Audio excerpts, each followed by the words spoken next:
Bonjour Lina Blais. Bonjour Nathalie Nadon. Je suis heureuse de te retrouver 6 ans après la première de notre production Rose, épines, cendre et dentelle. 6 ans déjà, ça va vite. On va célébrer la Journée internationale de la femme cette année au Théâtre Spadina de l'Alliance française. Et on pensait reprendre ce spectacle qui nous a procuré beaucoup d'émotions quand on l'a créé il y a 6 ans. Et ce spectacle comporte des chansons, des poèmes, des extraits de romans aussi. Et c'est une occasion, en fait, de montrer la femme sous toutes ses courbes. Les gens me demandaient pourquoi j'irais voir ou revoir ce spectacle-là. Bonne question. Bien, premièrement, le spectacle a été... on l'a transformé, on l'a adapté pour 2018. Donc, il y a eu quand même des ajouts. Il y a eu des choses aussi qui ont été coupées. Je crois que cette version-là est plus moderne.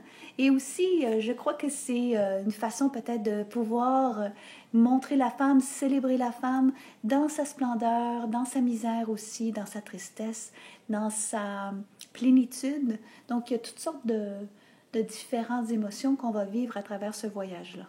Je pense aussi, en travaillant les textes, qu'il y a tout plein de thèmes qui vont aller toucher différentes personnes à différents moments. Autant on parle de l'enfant, on parle des mères, les relations mère-fille, on parle des filles seules. Oui, absolument. On parle des amours impossibles. Je pense au monologue d'Andromaque que tu fais qui est oui, absolument. incroyable. Ben, c'est la tragédie aussi, c'est aussi les peines au quotidien. Ben, en fait, pourquoi on ne ferait pas un petit extrait à la radio comme ça? Ah oui, bonne idée. Alors, qu'est-ce qu'on fait? Allons-y avec celui-là. Par quel moyen donner de l'éclat à la blancheur de votre teint?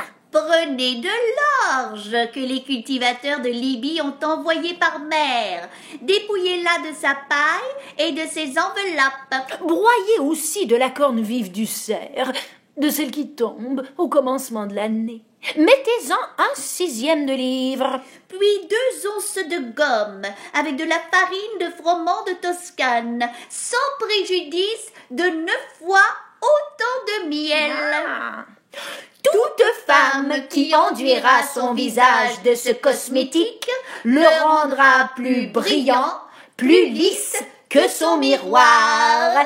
Conseil du poète Ovide en l'an 1 de notre ère.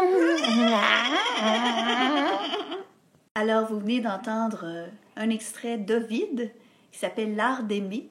Les produits de beauté. Alors, on vous invite à venir célébrer la femme avec nous le 9 mars prochain à 20h à l'Alliance française de Toronto au Théâtre Spadina. Le spectacle Rose, épines, cendre et dentelle, c'est une présentation de Théâtre Nouveau et de Reflets Salvéo.